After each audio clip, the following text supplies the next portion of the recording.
Modi Sushasan versus Rahul ತೇಜಸ್ಸು, ಯಾರ ಕೊರಳಿಗೆ ಬಿಹಾರ? 243 ಕ್ಷೇತ್ರಗಳ ನಿರ್ಣಾಯಕ ಸಮರ ಏನು ಹೇಳುತ್ತೆ ಮತ್ತು ಮತದಾನೋತ್ತರ ಸಮೀಕ್ಷೆ ಏನು? ನ್ಯೂಸ್ 18 ಕನ್ನಡದಲ್ಲಿ ಬಿಹಾರದ ಭವಿಷ್ಯ.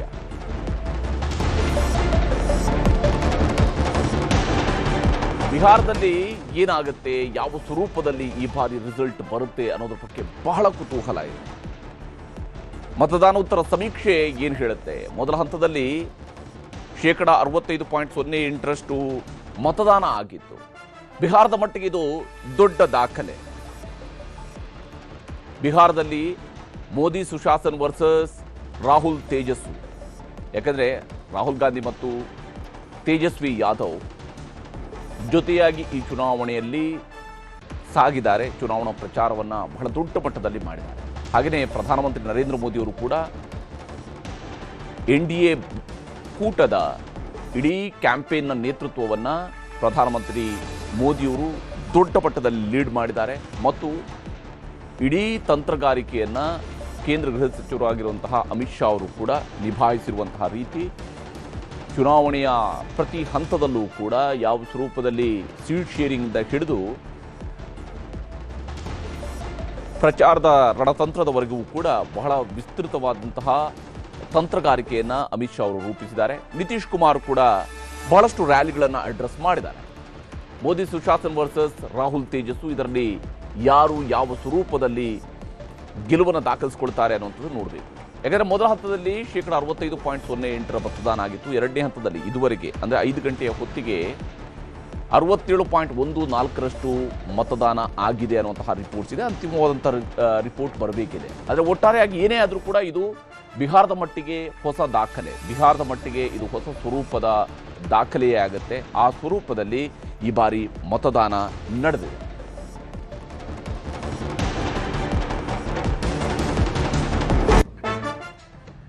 ಬಿಹಾರದ ಜಂಗಿ ಕುಸ್ತಿಯಲ್ಲಿ ಅಂತಿಮವಾಗಿ ಗೆಲ್ಲೋದು ಯಾರು ಅನ್ನೋಂಥದ್ದನ್ನು ನೋಡುವಂಥದ್ದು ಎಕ್ಸಾಕ್ಟ್ ರಿಸಲ್ಟ್ ಬಂದಂತಹ ಸಂದರ್ಭದಲ್ಲಿ. ಆದರೆ ಇವತ್ತು ಎಕ್ಸಿಟ್ ಪೋಲ್ನ ಸಂದರ್ಭದಲ್ಲಿ ಸಹಜವಾಗಿಯೇ ಯಾವ ಕಡೆಗೆ ಗಾಳಿ ಬೀಸ್ತಾ ಇದೆ, ನಿಜಕ್ಕೂ ಯಾರು ಇಲ್ಲಿ ಯಾವ ಸ್ವರೂಪದಲ್ಲಿ ಯಾರ ಕ್ಯಾಂಪೇನ್ ಯಶಸ್ವಿಯಾಗಿದೆ ಅನ್ನೋಂಥದ್ದನ್ನು ತಿಳ್ಕೊಳ್ಳುವಂತಹ ಒಂದು ಪ್ರಯತ್ನವನ್ನು ಮಾಡೋದಕ್ಕೆ ಸಾಧ್ಯ ಆಗುತ್ತೆ. ನಿಮಗೆ ಎಕ್ಸಿಟ್ ಪೋಲ್ನ ರಿಸಲ್ಟ್ಗಳನ್ನು ತೋರಿಸೋದಕ್ಕಿಂತ ಮುಂಚಿತವಾಗಿ ಒಟ್ಟಾರೆಯಾಗಿ ಬಿಹಾರದಲ್ಲಿ ಚುನಾವಣಾ ಕ್ಯಾಂಪೇನ್ ಹೇಗೆ ಸಾಗಿದೆ ಮತ್ತು ಯಾವ ಸ್ವರೂಪದಲ್ಲಿ ಆಶ್ವಾಸನೆಗಳು ಬಂದಿದ್ವು, ಯಾವ ಸ್ವರೂಪದಲ್ಲಿ ಮಾತಿನ ಏಟುಗಳು ಇಲ್ಲಿ ನಡೆದಿದ್ದಾವೆ, ಇವೆಲ್ಲದರ ಬಗ್ಗೆನೂ ಒಂದು ವರದಿಯನ್ನು ನಿಮಗೆ ತೋರಿಸ್ತೀನಿ.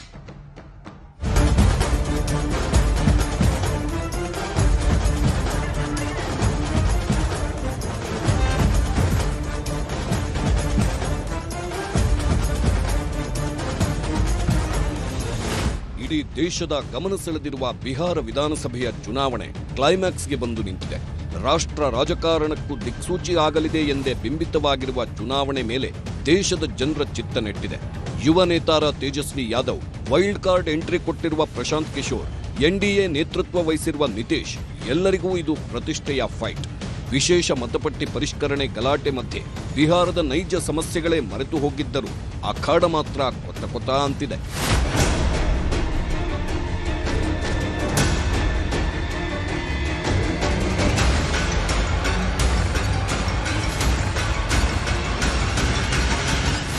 ಮತದಾರನ ಓಲೈಕೆಗಾಗಿ ಇಂಡಿಯಾ ಒಕ್ಕೂಟ, NDA ಒಕ್ಕೂಟಗಳು ಮತದಾರ ಪ್ರಭುವಿಗೆ ಭರಪೂರ ಗ್ಯಾರಂಟಿಗಳನ್ನೇ ಘೋಷಿಸಿವೆ. ವಲಸೆ ಮತ್ತು ನಿರುದ್ಯೋಗ ಸಮಸ್ಯೆಗೆ ಪರಿಹಾರ ಕಂಡುಕೊಳ್ಳುವುದು, ಕರ್ನಾಟಕದ ಗ್ಯಾರಂಟಿ ಮಾದರಿಯಲ್ಲೇ ಮಹಿಳೆಯರ ಖಾತೆಗೆ ಹಣ ಹಾಕುವುದು, ಆಯ್ದ ಕುಟುಂಬಗಳಿಗೆ 10,000 ಕೊಡುವುದು, 1 ಕೋಟಿ ಸರ್ಕಾರಿ ಉದ್ಯೋಗ ಸೃಷ್ಟಿ ಮಾಡುವುದು, ಹಾಗೆ ಪ್ರತಿ ಮನೆಗೊಬ್ಬ ಸರ್ಕಾರಿ ನೌಕರ ಎಂಬ ಹೊಸ ಘೋಷಣೆಗಳನ್ನು ಮಾಡಿವೆ ರಾಜಕೀಯ ಪಕ್ಷಗಳು.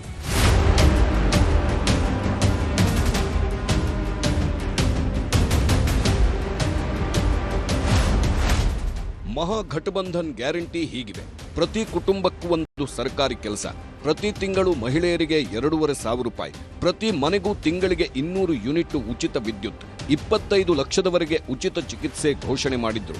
ಅಷ್ಟೇ ಅಲ್ಲ, 500 ರೂಪಾಯಿಗೆ ಪ್ರತಿ ಕುಟುಂಬಕ್ಕೆ ಗ್ಯಾಸ್ ಸಿಲಿಂಡರ್ ಕೊಡ್ತೀವಿ, ವಲಸೆ ಮುಕ್ತ ಬಿಹಾರವನ್ನ ನಿರ್ಮಾಣ ಮಾಡ್ತೀವಿ, ಸರ್ಕಾರಿ ಪರೀಕ್ಷಾ ಶುಲ್ಕವನ್ನ ಮನ್ನಾ ಮಾಡಲಾಗುವುದು, ಪರೀಕ್ಷೆ ಮತ್ತು ಪರೀಕ್ಷೆಗಳಿಗೆ ಪ್ರಯಾಣವೂ ಉಚಿತವಾಗಿರಲಿದೆ ಅಂದ್ರು. ಇನ್ನು ನರೇಗಾ ಅಡಿ ದಿನಕ್ಕೆ 300 ರೂಪಾಯಿ ಕೂಲಿ ಹೆಚ್ಚಿಸಲಾಗುವುದು, ಮೀಸಲಾತಿ ಮಿತಿಯನ್ನ 50%ಗೆ ಹೆಚ್ಚಿಸಲಾಗುವುದು ಅಂತ ಖರ್ಗೆ ಗ್ಯಾರಂಟಿ ಘೋಷಿಸಿ ಬಿಜೆಪಿ ಅವರು ಏನೂ ಮಾಡಿಲ್ಲ ಅಂತ ಹರಿಹಾಯ್ದ್ರು. बिहार के युवाओं को सिर्फ दिशा भूल कर रहे हैं. पकोड़ा भुनो, तुम रील छोड़ो, ड्रामे में काम करो. अरे हाय तो हीरो छोड़ दे थोड़ी तुम ड्रामे में काम करने के लिए.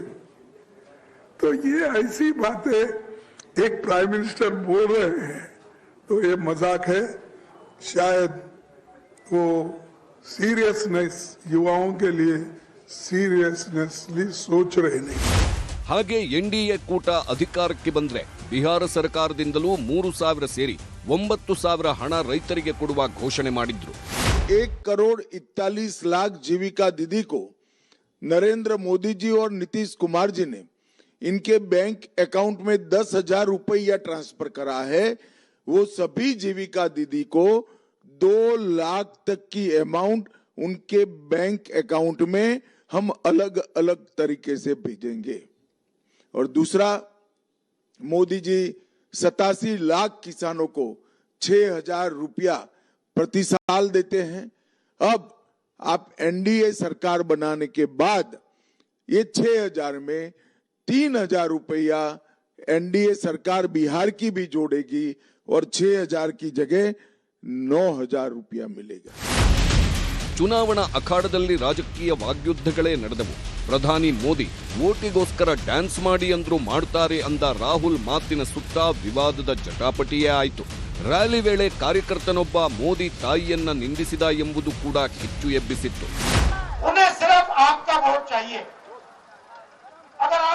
नरेंद्र मोदी जी आप ऐसा ड्रामा करो, वोट के लिए वो कर देंगे. जो भी करवाना करवा लो.